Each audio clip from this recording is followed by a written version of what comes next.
Hey guys, welcome back to the channel. Welcome back to the human condition. Today we'll talk about psychology, and this is a pretty interesting one for me. So I hope you guys are excited. In this video, we'll be talking about the 7 schools of thought of psychology, and basically what all they mean. And I'll be ranking them.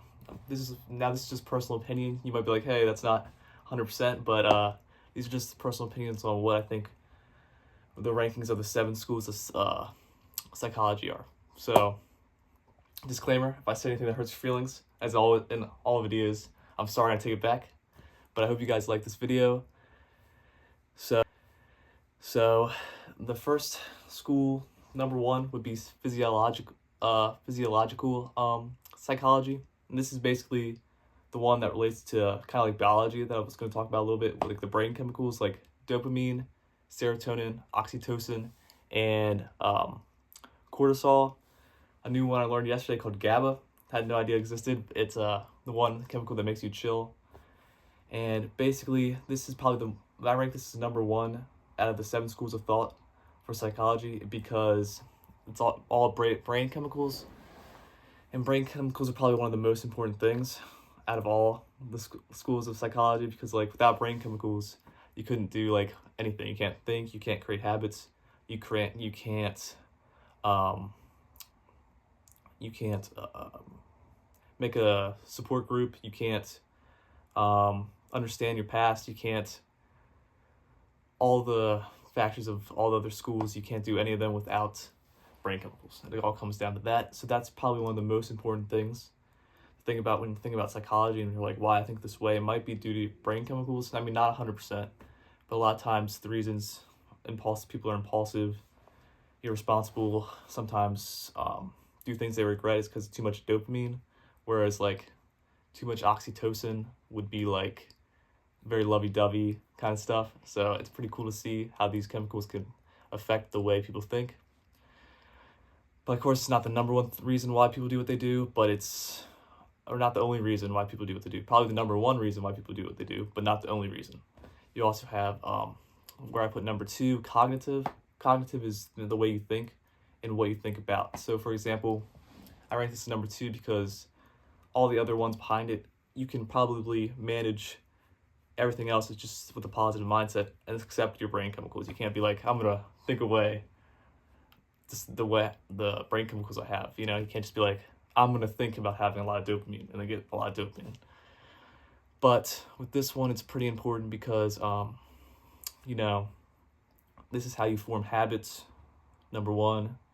Number 2, psychology, because without cognitive, you can't do any of the other ones behind this. Like any of this other 5, you can't do without cognitive, basically.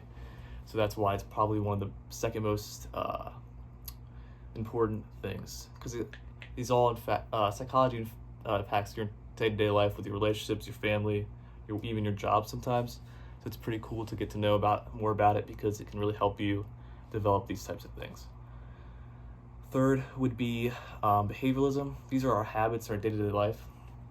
The reason this is third is because cognitive can still outweigh your bad habits. For example, it's tough, but for example, like if you have bad habits, you think enough about it, like, hey, I'm not going to do this, hey, I'm not going to do this, hey, I'm not going to do this. Eventually, you can change those habits. It's just, these are the things that are unconscious that you've gotten into because of your cognitive one before, right? So you can't actively change behavioralism unless you really think about it. And this is why I rank it number 3. It's pretty high up there because all the other ones before this, or after this, is not as impactful in your day-to-day life with that. But your routines you have, like get up this time, do this certain thing, job, school, it's all really important. So this is why behavioralism is probably the 3rd most important. Number 4 is deep emotions and personal upbringing, and this is probably number 4 because this is something, your upbringing doesn't define who you are, so it can obviously be changed, but it does have a big impact on who you are. For example, the way your relationship with your family, your friends, the people that raised you, it doesn't even have to be your mom and dad, it could just be people that raised you in general, has a big impact on your emotional state. So it's pretty important to figure, and it can always, as long as you figure out how you were back then, you can always improve and make sure that doesn't define your life. Number 5 would be humanist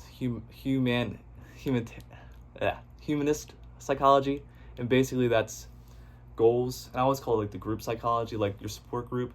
For example, this is people that influence you in the most impactful way. Later on, we'll talk about sociocultural, but those people don't impact you as much as your like immediate group. So this is like people that support you along the way and tell you, hey, you should do this, or hey, you shouldn't do this. And they're people that help you make your goals. So without those people, you probably wouldn't have as much goals as you do now.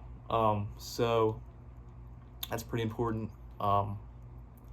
So that's pretty important. Like those have your goals, and you won't have those goals without people supporting you or people to like influence you. For example, like you might see something. Let's say you're like don't have anyone that's in your support group, and then you might be more influenced by random things you see, like, oh, this person does this, I'm gonna chase this goal, because to you they might almost be in your support group because you don't have a support group.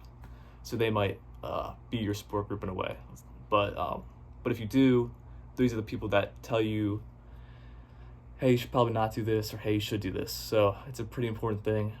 So it's that I rank at number 5, because it's not like as high up as cognitive, behavioralist, psychodynamics, or physiological, but it's pretty important. Number 6 is sociocultural. Sociocultural is the people you surround yourself with, and they have a big impact on your personality. This doesn't even have to be the people you are in your support group. It's just people that you in, like, just walking around, like school, make minor contacts with people you just see that you're not even like close to. They even have an influence on you, even if you don't know it, which I think is pretty cool. So these are the people. This can also be peer pressure, like to do something. That's why it's ranked pretty low, because a lot of people, if they have all the other stuff going, peer pressure doesn't really get to them. But if they don't, it can get to them more easily. So it's ranked pretty low, but it's pretty important, and it's not like, and it still outranks this next one called evolutionary. And evolutionary is people do what they do because it's beneficial for their survival, and that's not always the case, because a lot of people do things that are like they probably shouldn't do, but they just cognitively they think it's okay. Behavioralism, they got into a pattern of doing it. The people around them support them doing it, but really it's not something they probably should do. I mean, they can if they want, they can do whatever they want, but it's probably not beneficial for their survival. A lot of people do that, which is a shame, but you know, it's the way the way it is sometimes. So yeah, those are the 7 rankings. Let me know how you feel about it. If you think something else should be higher, something else should be lower. But those are what I think the 7 schools of psychology pertain to, what they mean. So I hope you like this ranking. I hope it makes sense. Physiological, your brain chemicals. 2, cognitive, the way you think about, why you think about it, the way you think about it. 3, behavioralism, the routines you make. 4, your deep emotional states can have a big impact. 5, humanist group, your support group, your goals you have. 6, sociocultural, the people that you let influence you. And 7, evolutionary, which is you do what you do, which is beneficial for your survival. Hope this video is a lot shorter than the last one. Sorry if the last one was kind of long, but yeah, if you like long videos, I got you. If you don't like long videos, I also got you. So yeah, but thank you for watching. Like and subscribe if you like the ideas. Leave a comment below how you think about psychology. What do you think I should do in the future? Maybe, like, I thought about maybe doing a video of doing a character analysis, 'cause I know sometimes on YouTube there's not a lot of videos of people doing like psychoanalysis of a certain character from a show or game, like a video game. So maybe I could do like a series on that.